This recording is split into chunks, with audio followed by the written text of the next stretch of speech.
میں نے آپ سے پوچھا کہ وہ لوگ کیوں نہیں آتے، آپ نے بتایا مجھے لگتا ہے یہ وجوہات ہیں. ظاہر ہے میں نے آپ کی ویڈیوز ان کو بھی دکھائیں، لنکس بھی بھیجے اور یہ ساری بات. اب میں ان کا کچھ جواب بھی لے کر آیا ہوں. جی جی. اور ان کا یہ کہنا ہے، اور مجھے لگتا ہے بڑا کوئی عقلی مطالبہ ہے ان کا. وہ یہ کہتے ہیں کہ مثلا شاہد افریدی ہے یا کوئی اچھا کرکٹ کا پلیئر ہے، اس کو کوئی گلی کا بچہ کہے کہ جی میرے ساتھ کرکٹ کھیلو، میں چیلنج کر رہا ہوں تو میں بال کرواؤں گا، تو وہ اس سے پوچھتے ہیں جی آپ کی ہسٹری کیا ہے، آپ کہاں سے سیکھے ہیں کرکٹ کو، کہاں کھیلتے ہیں آپ، کون سے گراؤنڈ میں. بزرگوں کا یہ کہنا ہے کہ انجینئر محمد علی مرزا سے پوچھو کہ کس مدرسے سے پڑھے ہیں، کہاں سے آپ نے فراغت حاصل کی ہے، آپ تو انجینئر ہیں. ان سوالات کا کیا جواب دیں گے بفور یو چیلنج دیم؟ یہ جواب تو میں نے کب سے دفنا دیے، اور جو لوگ یہ چیزیں سامنے رکھتے تھے وہ اب رو رہے ہیں کہ ہم نے یہ بات کیوں انجینئر کے سامنے کی. ایک ہی ہمارے پاس لیم ایکسکیوز تھا، اور اس کے ساتھ جو کچھ میں نے کیا ہے. سب سے پہلی بات یہ ہے، کرکٹر کی مثال دینا، ڈاکٹر کی مثال دینا، انجینئر کی مثال دینا ریلیجن کے پوائنٹ آف ویو سے وہ بالکل غلط ہے. اس کی وجہ یہ ہے کہ علم دین حاصل کرنا ہر مسلمان مرد و عورت کے اوپر فرض ہے. کرکٹر بننا ہر مرد و عورت کے اوپر فرض نہیں ہے. تو دین کا بیسک نالج تو ہر بندے نے حاصل کرنا ہے. لہٰذا یہ ڈیمانڈ ہی غلط ہے کہ ریلیجن کے اوپر انجینئر صاحب کے پاس اتھارٹی کہاں سے آئی. ہمیں اتھارٹی دی ہے قرآن نے. کنتم خیر امۃ اخرجت للناس تأمرون بالمعروف وتنہون عن المنکر. تم سب سے بہترین امت ہو جو لوگوں کے نفع کے لیے نکالے گئے، نیکی کا حکم دیتے ہو، برائی سے روکتے ہو. تو یہ ہے پہلی ڈگری ہماری جو ہر مسلمان کی ہے، کنتم خیر امۃ، پوری امت. اچھا، دوسری ڈگری صحیح بخاری میں ہے، بلغوا عنی ولو آیہ، پہنچا دو میری طرف سے خواہ تمہیں ایک آیت ہی آتی ہو. نبی علیہ السلام نے یہ کہا کہ پوری ڈگری لینی ہے، اور پوری ڈگری کی بات کریں تو کسی عالم دین کے پاس پوری ڈگری نہیں، انکلوڈنگ مفتی تقی عثمانی اور مفتی منیب الرحمان.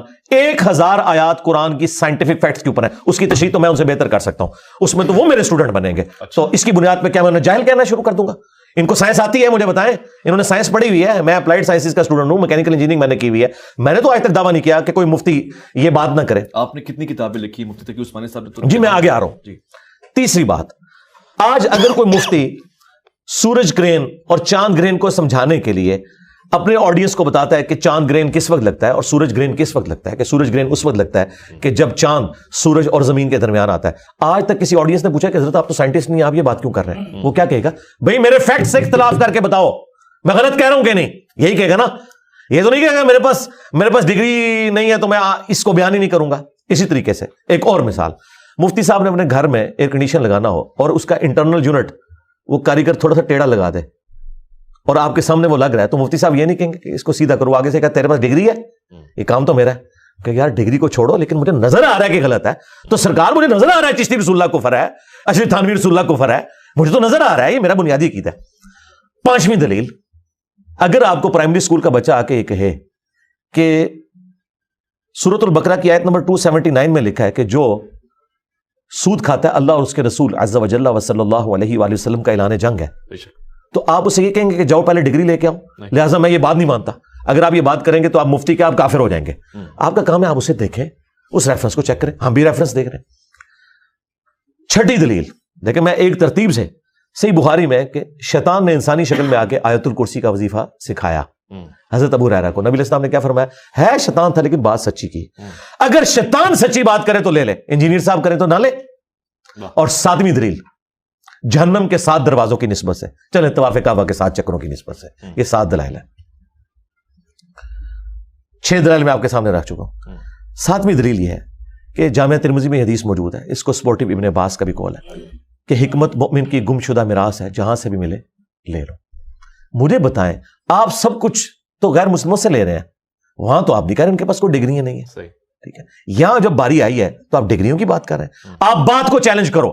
اگر میں کہہ رہا ہوں قرآن میں لکھا ہے نہ نکلے مجھے پکڑو، حدیث میں یہ لکھا ہے نہ نکلے مجھے پکڑو. چونکہ انہیں پتا ہے کہ سب کچھ نکل آیا اور ہم نے چھپایا ہوا تھا، اب ہم کیا کریں؟ میں آپ کو ایک مثال کے طور پر، تقی عثمانی صاحب کے بارے میں بڑا زوم ہے نا، ان کو مفتی اعظم پاکستان کہتے ہیں ان کے ماننے والے.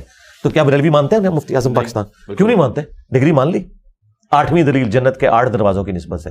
مجھے بتائیں، کیا بریلویوں کے علماء کی ڈگری کو عام دیوبندی نے مان لیا؟ وہ تو کہتے ہیں یہ تو مشرک ہے. اور عام بریلوی دیوبندیوں کے بڑے مفتی کو کہتا ہے گستاخ رسول.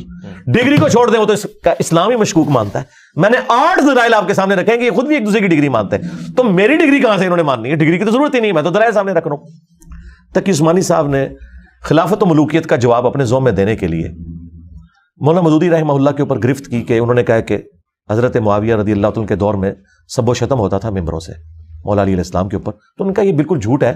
وہ بخاری میں تو ہے سب ہوتا تھا اور سب کا مطلب تنقید ہے. اور یہ وہ جملہ جو مفتی سے لے کے پبلک تک دیوبندیوں کو تقی عثمانی صاحب نے رٹوا دیا. یہ حدیث جو تھی نا بخاری کے اندر, یہ حدیث کا ایک طریق مسلم میں بھی ہے. اچھا جی 6229 انٹرنیشنل نمبر کے مطابق. اس میں پتا کیا لکھا ہوا ہے کہ آل مروان میں سے جب ایک شخص حاکم مدینہ بنا, یعنی بنو امیہ کا حاکم, اس نے سہل ابن سعد الساعدی کو ممبر پر بلا کر کہا کہ تم ابو تراب علی ابن ابی طالب پر لعنت کرو, اور اس میں الفاظ ہیں کہو لعن اللہ ابا تراب. اللہ اکبر. بخاری میں سب کے الفاظ تھے, مسلم کی حدیث میں امام مسلم نے لعن اللہ ابا تراب نقل کیے, لہذا سب کا ترجمہ ہے لعنت.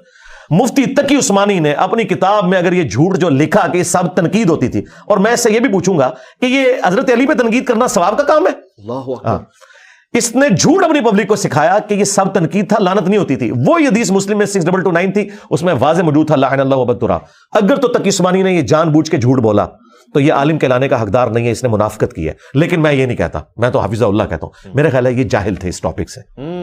اور یہی میرا عقیدہ ان کے چھوٹے علماء کے بارے میں ہے کہ اکثر ٹاپکس جو مخالفین کے اس کے بارے میں یہ جاہل ہیں.